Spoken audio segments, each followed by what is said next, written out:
ayrim nizosiz talablar bo'yicha notariuslar tomonidan ijro xatlari yozish tartibi joriy etiladi. Mana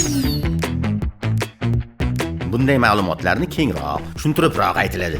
Mana 2026-yil 1-martdan bazaviy hisoblash miqdorining 1000 baravargacha bo'lgan quyidagi talablar bo'yicha notariuslar tomonidan ijro xatlari beriladi.